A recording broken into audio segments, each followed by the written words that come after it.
like, comment and subscribe. শীতের যে মৌসুম শুরু হয়েছে সেই মৌসুম সম্পর্কে আমরা কয়েকটি কথা বলতে চাই। এই মৌসুম উপলক্ষে কোরআন এবং হাদিসের আলোকে 6টি আমল আমাদের সঙ্গে শেয়ার করতে চাই। শীত অনেক এলাকাতে বেশ জোরে সোরে শুরু হয়েছে, অনেক এলাকায় মাত্র শুরু হলো, খুব জোরে সোরে এখনো শুরু হয়নি। শীতের এই মৌসুমটির নাম কোরআনে কারিমে আল্লাহ রাব্বুল আলামিন সূরা কুরাইশের মধ্যে উল্লেখ করেছেন, ইলাফিহিম রিহলাতাশ শিতাই ওয়াস সাইফ। একেবারে শীতা, এই আরবি শীত থেকে, কোরআনের শব্দ শীত থেকেই, শীতা থেকেই বাংলায় শীত শব্দটি এসেছে। তো এই শীতের মৌসুম উপলক্ষে আমাদের প্রিয় নবী সাল্লাল্লাহু আলাইহি ওয়াসাল্লাম একবার শীতের দিনে বের হলেন। হাদিসটি বিভিন্ন হাদিসের কিতাবে বর্ণিত হয়েছে। তিনি বের হয়ে দেখলেন যে শীতের সময় গাছের পাতাগুলো ঝরে যায় সাধারণত। তো একটা গাছের পাতা ঝরে গেছে, সামান্য কিছু পাতা আছে সেগুলো ঝরে ঝরে ভাব। নবীজি সাল্লাল্লাহু আলাইহি সাল্লাম গাছটি ধরে একটু ঝাঁকা দিলেন। একটু ঝাঁকুনি দেওয়ার পর অনেকগুলো পাতা আরো ঝরে পড়ে গেল। তখন তিনি সাহাবীদেরকে, উপস্থিত যারা ছিলেন তাদেরকে বললেন, শীতের মৌসুম আসলে গাছের পাতাগুলো ঝরে যায়, আর এই যে আমি নাড়া দিলাম দেখো অনেকগুলো পাতা ঝরে পড়ে গেল। যদি উত্তম রূপে পবিত্রতা অর্জন করার পর একজন ইমানদার যদি সর্বোত্তম ভাবে, সুন্দরভাবে, ধীরস্থিরতার সাথে, খুশুখুজুর সাথে, গুরুত্বের সাথে আল্লাহ রাব্বুল আলামিনের প্রতি পরিপূর্ণ শ্রদ্ধা এবং ভক্তির সাথে হক আদায় করে 5 ওয়াক্ত সালাত ঠিকঠাক মতো আদায় করে, তো আল্লাহ রাব্বুল আলামিন তার গুনাহগুলোকে, এই গাছের পাতা যেরকম ঝরে শেষ হয়ে যায়, তার গুনাহগুলোকে আল্লাহ তাআলা এরকম মাফ করে দেন। তো শীতের এই মৌসুমকে কেন্দ্র করে প্রিয় নবী সাল্লাল্লাহু আলাইহি সাল্লামের অনেকগুলো হাদিস আমরা জানি, যে হাদিস থেকে আমাদের নিত্য নতুন অনেক বিষয় জানার আছে, বোঝার আছে। আজ আমরা শীতের মৌসুমকে কেন্দ্র করে নবী করিম সাল্লাল্লাহু আলাইহি সাল্লামের হাদিসের আলোকে, সাহাবায়ে কেরামের বিভিন্ন আসারের আলোকে 7টি আমলের কথা বলবো, 6টি আমলের কথা বলবো এবং 7টি মাসআলার কথা বলবো ইনশাআল্লাহ। মুহতারাম হাজিরিন, ইমানদার দুনিয়ার প্রত্যেকটা বিষয় থেকে সে শিক্ষা গ্রহণ করবে। প্রতিটা মৌসুম উপলক্ষে কোরআন এবং হাদিস তাকে সুনির্দিষ্ট কিছু দিক এবং নির্দেশনা দিয়েছে। শীতের মৌসুম উপলক্ষে নবী করিম সাল্লাল্লাহু আলাইহি সাল্লামের একটা হাদিস আমাদের সবসময় মাথায় থাকতে হবে। সে হাদিসটি আবু হুরায়রা রাদিয়াল্লাহু তাআলা আনহু বর্ণনা করেছেন। নবীজি সাল্লাল্লাহু আলাইহি সাল্লাম বলেছেন, ইশতাকাতিন নারু ইলা রাব্বিহা। জাহান্নাম আল্লাহ রাব্বুল আলামিনের কাছে একবার অনুযোগ করেছে, ফরিয়াদ করেছে। আল্লাহর কাছে জাহান্নাম বলেছে, আল্লাহ, ক্বালাত রাব্বি আকালা বা'দি বা'দা। আল্লাহ, আমার এক অংশ, জাহান্নামের একটা অংশ অপর অংশকে গ্রাস করে ফেলে, গিলে ফেলে, খেয়ে ফেলে। কারণ জাহান্নামের 2টা পার্ট, একটা হলো নার বা আগুন, আরেকটা হলো জামহারির বা ঠান্ডা। জাহান্নামীদেরকে, পাপিষ্ঠদেরকে, আল্লাহর নাফরমান এবং কাফিরদেরকে জাহান্নামে যখন নিক্ষেপ করা হবে, কখনো ভয়াবহ আগুনে তাদেরকে শাস্তি দেওয়া হবে, আবার কখনো জামহারিরের ঠান্ডার তীব্রতা এবং ভয়াবহতা যেখানে চরমে থাকবে সেখানে রেখে তাদেরকে শাস্তি দেওয়া হবে। দুনিয়াতে হলে মরে যেত, সেখানে কোনো মরণ হবে না, শুধু শাস্তি ভোগ করতেই থাকবে। হাদিসে আসছে, নবী সাল্লাল্লাহু আলাইহি সাল্লাম বলেছেন, জাহান্নামের আগুনের তাপ, এর উত্তাপ দুনিয়ার আগুনের চাইতে 70 গুণ বেশি ভয়াবহ হবে এবং মারাত্মক হবে। আল্লাহ তাআলা আমাদেরকে জাহান্নামের আযাব থেকে বেঁচে থাকার মতো আমল করে যাওয়ার তৌফিক দান করুন। জাহান্নামের আযাব থেকে আল্লাহ তাআলা আমাদের সবাইকে হেফাজতে রাখুন। মুহতারাম হাজিরিন, তো জাহান্নাম তার ভাষায়, আল্লাহ রাব্বুল আলামিন তার সকল সৃষ্টির ভাষা বোঝেন, তিনি সবকিছু জানেন, আলিম, তিনি সবকিছু তিনি জানেন। তো জাহান্নামের কথা বলার শক্তি আল্লাহ দিয়েছেন, জাহান্নাম কথা বলছে আল্লাহ তাআলার সাথে। তো আল্লাহ রাব্বুল আলামিন জাহান্নামকে যখন সে বলেছে যে আমার রাক্ষসে ভাবের কারণে এক অংশ অন্য অংশকে গ্রাস করে ফেলে, অর্থাৎ আপনারা দেখেন যখন মা চাচিরা রান্না বাড়া করেন, পাতিলের নিচের আগুন যখন খুব বেশি উত্তপ্ত হয়, তখন পাতিলের যে ভেতরে থাকা ভাত থাকুক বা যেটাই থাকুক, সেটা তখন প্রচণ্ড আগুনের কারণে, প্রচণ্ড উত্তাপের কারণে সেটার উপরে থাকা ঢাকনা এবং পাতিল ফেটে পড়ার উপক্রম হয়ে যায়। তো জাহান্নাম তার আগুনের তীব্রতার কারণে এক অংশ অন্য অংশকে গ্রাস করে ফেলার উপক্রম। আল্লাহ রাব্বুল আলামিন তখন জাহান্নামকে ফাআযিনা লাহা বিনাফাসাইন, দুটি শ্বাস ছাড়ার সুযোগ অনুমতি দিলেন, যে ঠিক আছে তোমার ভাব এবং তীব্রতা কিছুটা কমানোর জন্য দুটি ভাব তুমি ছাড়বে। ওই যে পাতিলে রান্না করলে যখন খুব বেশি গরম হয়ে যায় এবং পাতিল ব্রাস্ট হয়ে যাওয়ার উপক্রম হয়, মা চাচিরা আস্তে করে ঢাকনাটা একটু সরায় ভাবটা চলে যাওয়ার সুযোগ করে দেন, যাতে করে তীব্রতা একটু কমে। তো জাহান্নামকে আল্লাহ রাব্বুল আলামিন দুটি নিঃশ্বাস ছাড়ার সুযোগ দিলেন, নাফাসুন ফিস সাইফি ওয়া নাফাসুন ফিস শীতা। একটি নিঃশ্বাস হলো গরমকালে, আরেকটা হলো শীতকালে। যেহেতু জাহান্নামের দুটি বিভাগ আছে, গরম এবং ঠান্ডা, নবী করিম সাল্লাল্লাহু আলাইহি ওয়াসাল্লাম হাদিসের শেষে বলেছেন ফাহুয়া আশাদ্দু মা তাজিদুনাহু মিনাল হার ওয়া আশাদ্দু মা তাজিদুনা মিনাজ জামহারি আও কামা ওয়ারাদা ফিল হাদিস। দুনিয়াতে তোমরা যে গরমের তীব্রতা দেখছো, এই হাদিস থেকে বোঝা যায় যে সেটি হলো জাহান্নামের ছোঁয়া, সে ভাব, সে বাষ্প, সে নিঃশ্বাস, যে ত্যাগ, তার একটি আলামত মাত্র। আল্লাহ তাআলা এটাকে পৃথিবীর এক এক অঞ্চলে এক এক সময়ে ডিস্ট্রিবিউশন করেন, এক এক মাত্রা ডিস্ট্রিবিউশন করেন, যেখানে যতটুকু প্রয়োজন আল্লাহর হিকমা অনুযায়ী। কিন্তু দুনিয়াতে যে শীত বা যে গরম আমরা অনুভব করি, এগুলো মূলত জাহান্নামের ছোঁয়া ভাব এবং নিঃশ্বাস। এটা নিয়ে বিজ্ঞানীদের বা বিজ্ঞানের নানা রকমের গবেষণা আছে, থাকতে পারে যে গরম কেন হয়, শীত কেন হয়, কোত্থেকে আসে। কিন্তু এই সকল কেনর সবচেয়ে শেষ কেনটি সেটি যেটি নবী করিম সাল্লাল্লাহু আলাইহি ওয়াসাল্লাম হাদিসের মাধ্যমে আমাদেরকে জানিয়ে দিয়েছে। মোহতারাম হাজরিন, এজন্য শীতের মৌসুম আসলে একজন ইমানদারের প্রথম করণীয় হলো এই কথা অনুভব করা, এই কথা উপলব্ধি করা, এই কথা মনের ভেতর জাগ্রত করা যে আমি যে শীতের কষ্ট অনুভব করছি, একইভাবে গরমের সময় আমি যে গরমের তীব্রতা অনুভব করছি, এটি জাহান্নামের ছোঁয়া ভাব। দুনিয়াতে গরমের তীব্রতা যদি এত কষ্ট হয় এবং শীতের কষ্ট যদি এত মারাত্মক হয়, এগুলো তো জাহান্নামের ছোঁয়া মাত্র নিঃশ্বাস। তার ভাপের যদি এই অবস্থা হয়, তাহলে জাহান্নামের ভয়াবহতা কত মারাত্মক হতে পারে। এই কথা ভেবে একজন ইমানদার জাহান্নাম থেকে আল্লাহর কাছে পানাহ চাইবেন, চিন্তা ভাবনা করবেন। মোহতারাম হাজিরিন, এই জন্য শীতের মৌসুম আসলে একইভাবে গরমের মৌসুমের জন্য আমলটি প্রযোজ্য। প্রথম আমল হলো এর উৎপত্তি নিয়ে চিন্তা করা। আমরা এই মজলিসে শত শত হাজারো মানুষ আছি যাদের বয়স 40, 50, 60 বছর পার হয়ে গেছে। আমাদের জীবনে প্রত্যেক বছর একবার করে শীত এসেছে, একবার করে গ্রীষ্ম এসেছে। নবী সাল্লাল্লাহু আলাইহি ওয়াসাল্লামের এই হাদিসকে শীত এবং গ্রীষ্মের তীব্রতার সময় অনুভব করে এই হাদিসের আলোকে এর প্রতি ঈমান আনয়ন করা এবং জাহান্নামের তীব্রতা সম্পর্কে অনুভব করা, চিন্তা করা, ভাবা, এই সুযোগটি আমাদের বেশিরভাগ মানুষের জীবনে হয় নাই। মুহতারাম হাজিরিন, হাদিসটি বুখারীতে বর্ণিত, বিশুদ্ধ হাদিস, মুহাদ্দিসিন ইকরামের কোনো দ্বিমত নেই।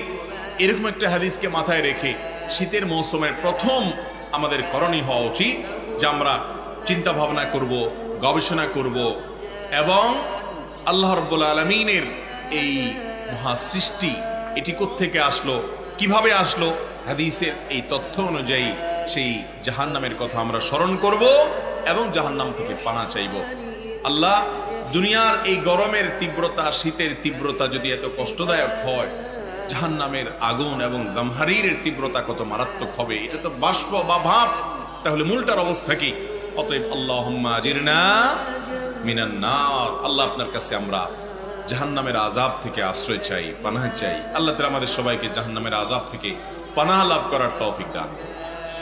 তাহলে ভাইরা, শীতের মৌসুম উপলক্ষে প্রথম আমল হলো এর উৎপত্তি সম্পর্কে চিন্তা ভাবনা করা হাদিসের আলোকে এবং জাহান্নাম থেকে পানাহ চাওয়া।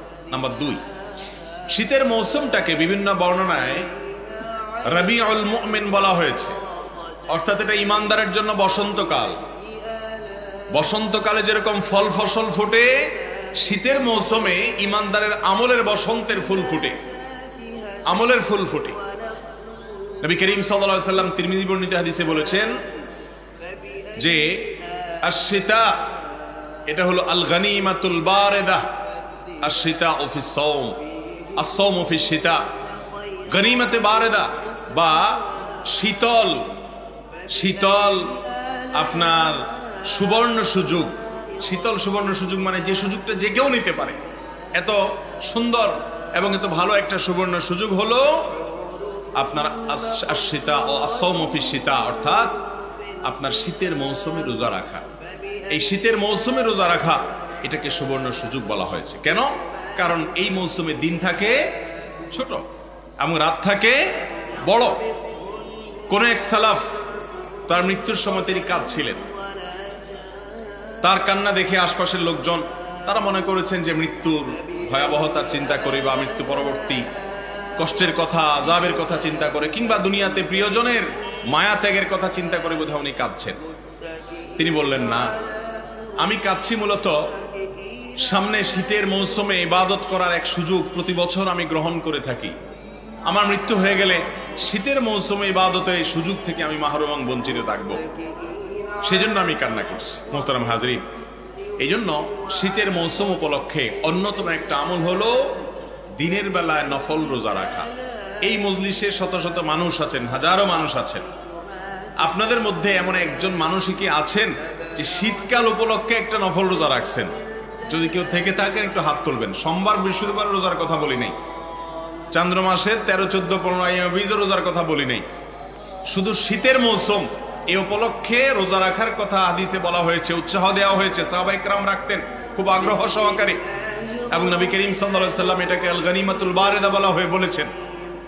তো সেটার উপর আমল করে গোটা শীতের মৌসুমে, জীবনে কোনো এক মৌসুমে শুধু শীত যাচ্ছে, দিন ছোট, চাইলে রোজা রাখা যায়, সেই চিন্তা করে নফল রোজা রাখছেন এমন কেউ আছেন? একটা হাতও উঠে নেই। এই জন্য কথাটা আমি পারলাম যে আমলগুলো আমাদের সমাজ থেকে বিদায় হয়ে গেছে, এগুলোর আলোচনাও নাই, মানুষ অনেক সময় শুনেও নাই, জানেও নাই, এমন দেখা যায়। মুহতারাম হাজরিন, তাহলে শীতের মৌসুম উপলক্ষে অন্তত 1-2টা নফল রোজা হইলেও রাখার চেষ্টা করবো তো ইনশাআল্লাহ।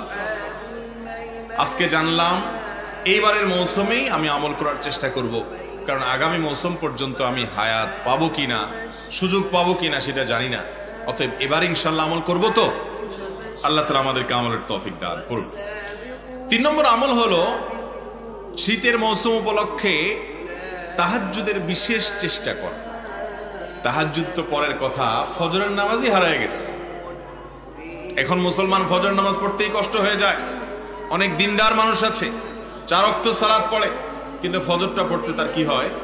কষ্ট হয়। মুহতারাম হাজরিন, শীতের মৌসুম আসলে একজন ইমানদার শুধুমাত্র তার সামান্য সদিচ্ছা থাকলেই তিনি তাহাজ্জুদ পড়তে পারেন। ফজর তো বটেই, তাহাজ্জুদও পড়তে পারেন। একটি হাদিস মুআজ্জামে তবরানীতে বর্ণিত হয়েছে। নবী করিম সাল্লাল্লাহু আলাইহি সাল্লাম বলেছেন, কিছু মানুষের কাজ দেখলে, আমল দেখলে আল্লাহ রাব্বুল আলামিন হেসে দেন। আল্লাহর হাসাটা তার শানের সাথে যেভাবে হবে সেভাবে, আমরা এর কাইফিয়ত জানি না, কিন্তু হাদিসে আসছে যে আল্লাহ রাব্বুল আলামিন হেসে দেন বান্দার কিছু আমল দেখলে। এর ভিতরে এক শ্রেণীর মানুষ আছে যারা বহু কষ্ট উপেক্ষা করে, ধরেন শীতের সময় শীতের তীব্রতা, কনকনে শীত এবং ঠান্ডা, এটা উপেক্ষা করে, এটা সহ্য করে তারা উঠে যান এবং দাঁড়িয়ে সালাত আদায় করেন। তাদের দাঁড়িয়ে এই সালাত আদায় করা, এটা দেখে আল্লাহ রাব্বুল আলামিন হেসে দেন এবং ফেরেশতাদেরকে তিনি জিজ্ঞাসা করেন, মা হামালা আবদি আলা মা সানা, আমার বান্দা যা করলো এটা কেন করলো? এই শীতে, এই কষ্টে সবাই লেপে কম্বলের নিচে শুয়ে আছে, আরে কনকনে শীতের মধ্যে সব ফেলে দিয়ে যুবথুবু হয়ে সে কেন দাঁড়িয়ে সালাত আদায় করছে? তখন ফেরেশতারা আল্লাহ রাব্বুল আলামিনকে জবাব দিলেন। আল্লাহ রাব্বুল আলামিন জানেন সবকিছু, শুধু তার থেকে শুনতে চেয়েছেন। তারা জবাব দেন যে আল্লাহ, রাজা আমা ইনদাক ওয়া শাফাকাতা মা ইনদাক মিম্মা ইনদাক, আল্লাহ আপনার কাছে যে নেয়ামত আছে, পুরস্কার আছে, এটা প্রত্যাশায় তারা দাঁড়িয়ে সালাত আদায় করছে। আর আপনার কাছে যে আযাব আছে, সেই আযাব থেকে পানা আছে, তারা এই কাজটি করছে। তখন আল্লাহ রাব্বুল আলামিন বলেন ফেরেশতাদেরকে, তোমরা সাক্ষী থাকো, যদি আমার রহমতের আশায়, জান্নাতের আশায় বান্দা এই ভোর রাতে কনকনে শীতের মধ্যে দাঁড়িয়ে সালাতে সে উপস্থিত হয়ে যায়, আর আমার কাছে যে জাহান্নামের আযাব এর আয়োজন রয়েছে সেখান থেকে পানা চাওয়ার জন্য যদি সে উঠে থাকে, তাহলে আমি তাকে আমার কাছে থাকা জান্নাত এবং আমার কাছে থাকা জাহান্নাম থেকে মুক্তি, এই উভয়টার গ্যারান্টি এবং ওয়াদা করে দিলাম। মোহতারাম হাজিরিন, সেজন্য শীতের মৌসুমে তাহাজ্জুদ পড়ার চেষ্টা করা উচিত। রাত অনেক বড়, এশার সালাত এখন 7টায় হয়ে যায় বা 7টায় শুরু হয়ে যায়, কিছুদিন পর হয়তো আরো অনেক আগে আজান হয়ে যাবে, আবার ফজর অনেক দেরিতে হবে। আপনি এশার পরপর যদি শুয়ে যান, আপনি ঘুমোতে ঘুমোতে ক্লান্ত হয়ে যাবেন, অটোমেটিক রাতে ঘুম ভেঙে যাবে, এবং যখন ঘুম ভেঙে যাবে উঠে ভোর রাতে 2 রাকাত সালাত অন্তত পড়বেন। মোহতারাম হাজিরিন, তাহাজ্জুদ যদি পড়তে না পারেন, অন্তত ফজর যাতে কোন অবস্থাতেই মিস না। চেষ্টা করব না ইনশাআল্লাহ। ফজরের নামাজ যারা নিয়মিত পড়েন এবং মসজিদে উপস্থিত হয়, তারা সাচ্চা মুমিন হওয়ার অন্যতম একটা আলামত বহন করে। কারণ মুনাফিকের জন্য ফজরের নামাজে উপস্থিত হওয়াটা কঠিন কাজ। আপনার যদি ফজরের নামাজে নিয়মিত উপস্থিত হওয়ার সুযোগ না হয়, তো আপনি নিজের ব্যাপারে নিজে চিন্তা করতে পারেন যে আপনি কি মুনাফিক না ঈমানদার। কারণ আসর এবং ফজর এই 2 ওয়াক্ত নামাজ হাদিসে আসছে, নবী সাল্লাল্লাহু আলাইহি ওয়াসাল্লাম বলেছেন মুনাফিকের জন্য অনেক বেশি কষ্ট। অতএব ভাইরা আমার, শীতের সময় অন্তত বিশাল বড় রাত, কোনো অজুহাত চলবে না।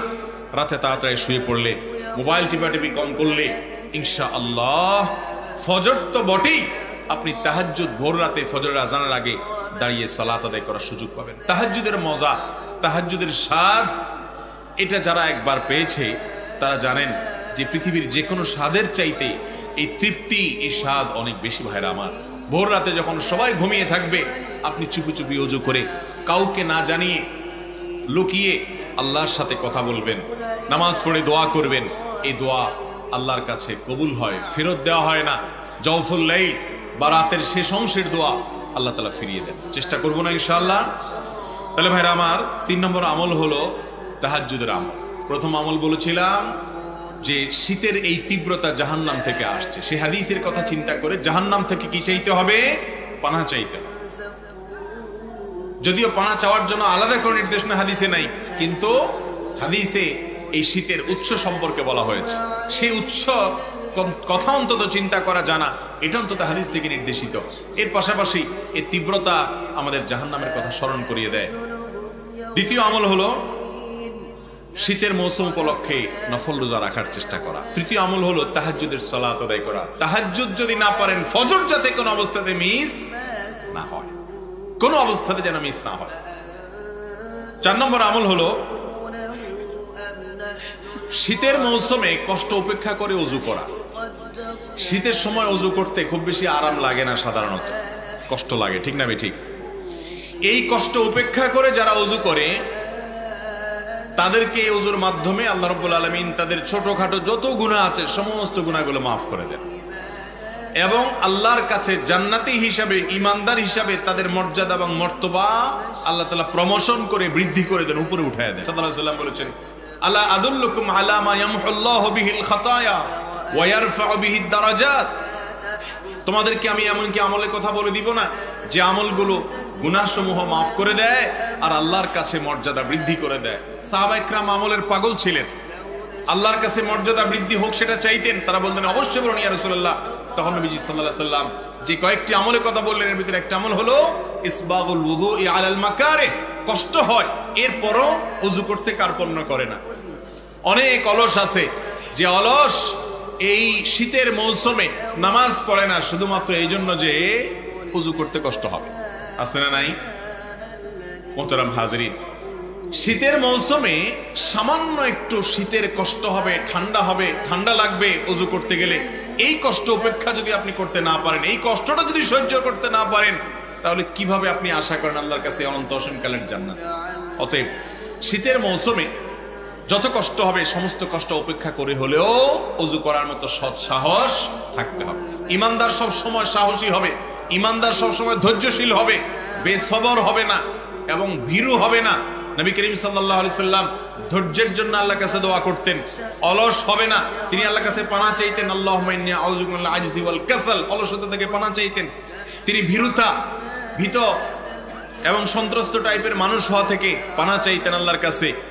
আল্লাহুম্মা ইন্নী আউযু বিকা মিনাল বুখলি ওয়াল জুবন, পানাহ চাইতেন যে আল্লাহ আমি যেন ভীরু না হই, ঈমানদার সাহসী হবে। সামান্য একটু পানিরই যদি আপনি ভয় পান, তাহলে আপনি কিভাবে একজন ঈমানদার হতে পারেন? অতএব শীতের মৌসুমে কষ্ট উপেক্ষা করে ওযু করব তো ইনশাআল্লাহ। অনেকে ওযু করে ঠিকই, নামাজও পড়ে ঠিক, কিন্তু ওযু চাপাচাপি করে ধরে রাখে। বিশেষ করে শীতের সময় যুবক এবং বৃদ্ধ সব শ্রেণী মানুষের মধ্যেই অনেকে আছেন যে আসরের ওযু দিয়ে এশা পর্যন্ত টেনে নিয়ে যাওয়ার একটা চেষ্টা থাকে, আছে না নেই? এবং এটাকে খুব বীরত্ব বাহাদুরি মনে করা হয়। অনেকে আবার খুব গর্ব করে বলেও যে আরে ভাই এই বয়সে এখনো জোহরের ওযু দিয়ে এশা পড়ি। এখন এই কাজটা গরমকালে করেন কিনা সেটা আর বলে না, এটা কোন কালে করে? শীতকালে করে। কারণ গরমকালে তো পানি যত লাগায় ততই আরাম লাগে, তখন আর ওযু লম্বা করার চেষ্টা করে না। ভাইরা আমার, আপনার বাথরুমের বেগ হয়েছে, পেশাবের প্রেসার আসছে, বায়ু নির্গত হওয়ার উপক্রম হয়েছে, তারপরও আপনি চেপে চুপে ধরে রাখছেন কেন? কারণ নামাজ আর কত বাকি আছে, এশা পড়ে এরপর একসাথে ছেড়ে দেব। তো এইরকম চাপাচাপি করে ওযু ধরে রাখা এটা কখনো ভালো বিষয় না। এটা স্বাস্থ্যের জন্য যেমন ক্ষতিকর, একইভাবে ঈমান আমলের জন্য ক্ষতিকর। আপনার নামাজের মধ্যে যদি বাথরুমের প্রেসার থাকে, পেশাবের প্রেসার থাকে, বেগ থাকে, তাহলে কি নামাজে মনোযোগ থাকবে? মনোযোগ থাকবে। আপনি বিয়ে করেছেন, আপনার স্ত্রীর সাথে প্রথম সাক্ষাৎ হবে, আপনি যাচ্ছেন, প্রচন্ড বাথরুমের বেগ আছে, আপনি চিন্তা করতেছেন বাথরুম পরে করব, কোন রকম ঝামেলা শেষ করে নি, এর সাথে দেখা করে নি, তারপরে বাথরুম সারবো। এরকম আছে কেউ? শ্বশুর বাড়িতে যাবেন, বাথরুমের বেগ নিয়ে যে ঠিক আছে শ্বশুর বাড়িতে বের হইয়া পরে রাস্তাঘাটে কোথাও করে নেব, এরকম আছে কেউ? বরং ফ্রেশ মুডে সব সাফ সুতরা করে, কোনো প্রকার যেন টেনশন না থাকে, পারলে মোবাইলটা বন্ধ করে, চুল টুল আশ্রয় টাশ্রয় সুন্দর করে পরিপাটি হয়ে তারপর শ্বশুর বাড়িতে যাবে। বিসমিল্লাহ। ঠিক না ঠিক? তো আল্লাহ রাব্বুল আলামিনের দরবারে দাঁড়াবেন, এদিকে আপনার পেশাবে আপনাকে অস্থির করে তুলতেছে, এদিকে আপনার বাথরুমের বেগ হয়েছে, তাহলে এটা কখনো ভালো মুসলমানের কাজ হতে। শীতের গুরুত্বপূর্ণ একটা বিষয় হলো ত্বকের যত্ন যেরকম নিতে হয়, ওযুর যত্ন বিশেষভাবে, এটা হলো শীতের গুরুত্বপূর্ণ একটি আমল। 4 নম্বর আমল, যে অলসতা করা যাবে না ওযু করতে। নাম্বার 5, শীতবস্ত্র বিতরণ করা। এদেশে এখনো শত শত হাজারো মানুষ শীতের সময় কনকনে শীতে কাঁপতে থাকে, শীত নিবারণ করার মতো প্রয়োজনীয় শীতের কাপড়, গরম কাপড় তাদের কাছে থাকে না। পঞ্চগড় জেলা এবং আরো কোনো কোনো এলাকাতে 13 ডিগ্রি 12 ডিগ্রি পর্যন্ত নেমে যায় শীতের সময়, এবং মানুষ মারা যায়। ঢাকা সহ বিভিন্ন শহরে এখনো অনেক মানুষ দেখা যায় রাস্তার ধারে শুয়ে আছে কনকনে শীতের মধ্যে, কোন রকম একটা পাতলা কাপড় শরীরের উপরে, পিনপিনে বাতাস চলছে। ভাইরা আমার, সেই রকম পরিস্থিতিতে আর কদিন শুরু হবে বিশ্বকাপ ফুটবলে। বাংলাদেশের ঘরে ঘরে আপনাদের মধ্যে থাকা অনেক মানুষও হয়তোবা অনেক টাকা খরচ করে একটা পতাকা টাঙাবেন। আবার প্রতিযোগিতা হয় কে কত বড় পতাকা টানিয়েছে।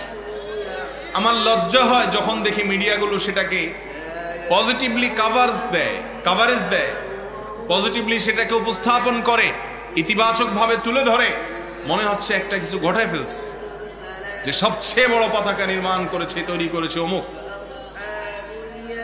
যে দেশে পোশাকের অভাবে শীতের সময় এখন অনেক মানুষ কম্পমান থাকে, কষ্ট করে, অনেক বাবা তার সন্তানকে শীতের সময় এক জোড়া মোজা কিনে দিতে পারেন না, শীতের সময় একটা সোয়েটার ভালো দেখে কিনে দিতে পারেন না, সেই দেশে এইরকম ভিনদেশীদের পতাকা টাঙানো, এটা আমাদের জন্য লজ্জা ছাড়া আর কিচ্ছু না।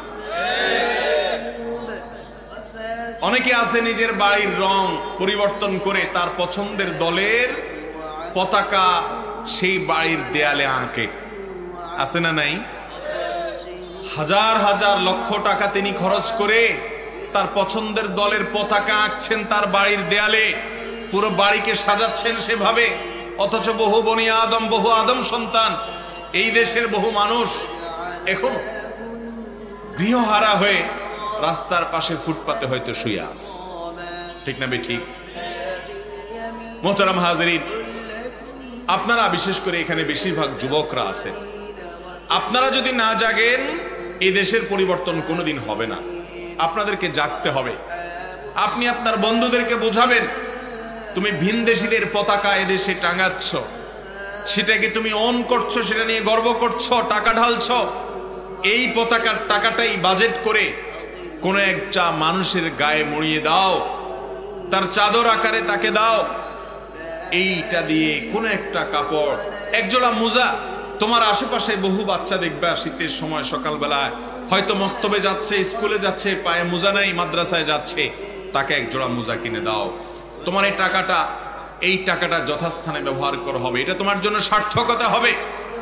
মোহতারাম হাজরিন, অতএব এই বিশ্বপাপ উন্মাদনা সামনে আসছে, একই সময় হাজার হাজার লক্ষ লক্ষ বনি আদম শীতে কনকনে শীতে কাঁপবে।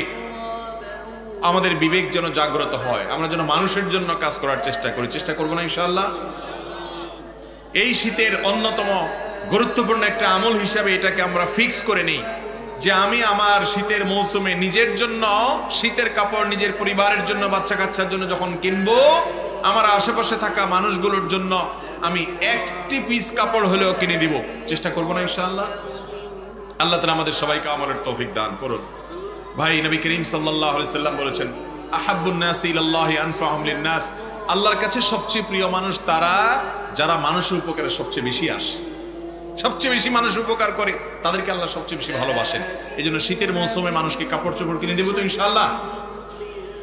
শীত উপলক্ষে 6 নম্বর যে আমলের কথা বলবো তা হলো সালাত বা নামাজ আউয়াল ওয়াক্তে যথাসম্ভব দ্রুততার সাথে আগে পড়া। আগে মানে ওয়াক্তের আগে না, ওয়াক্ত হওয়ার পর দেরি না করে পড়া। কারণ নবী করিম সাল্লাল্লাহু আলাইহি ওয়াসাল্লাম শীতের মৌসুমে সালাত খুব তাড়াতাড়ি পড়তেন, আর গরম হলে একটু দেরিতে পড়তেন। বিশেষ করে যোহরের নামাজ শীতের সময় একটু আগে পড়া, গরমের সময় একটু দেরি করে পড়া। তো শীতের মৌসুমে এই আমলটি আমরা খেয়াল করব।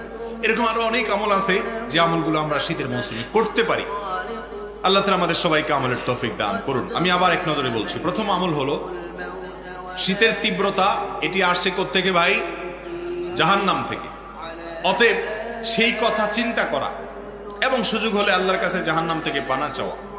নাম্বার 2, শীতের মৌসুম উপলক্ষে নফল রোজা রাখা যার যতটুকু তৌফিকে কুলায়। কারণ শীতের সময় রোজা রাখা খুব সহজ।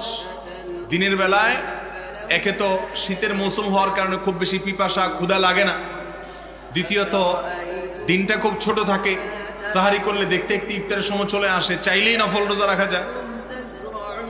হাসান বসরি রহমতুল্লাহ আলাইহি বলতেন যে শীতকাল এমন একটা মৌসুম যে লাইলুহু কাসীর, এর রাতটা ছোট, যার ফলে একজন ইমানদার বান্দা এই রাতে দাঁড়িয়ে সালাত আদায় করতে পারে। লাইলুহু তাওয়িল, রাত বড়, এজন্য ইমানদার দাঁড়িয়ে সালাত আদায় করতে পারে। আর দিন হলো ছোট, সেজন্য ইমানদার চাইলেই নফল রোজা রাখতে পারে। এজন্য ভাইরা আমার, 2 নম্বর আমল হলো নফল রোজা রাখা। 3 নম্বর আমল হলো তাহাজ্জুদের নামাজ আদায় করা, না পারলে অন্তত ফজরের নামাজকে টার্গেট করা। আর 4 নম্বর আমল হলো ওযুতে অলসতা না করা।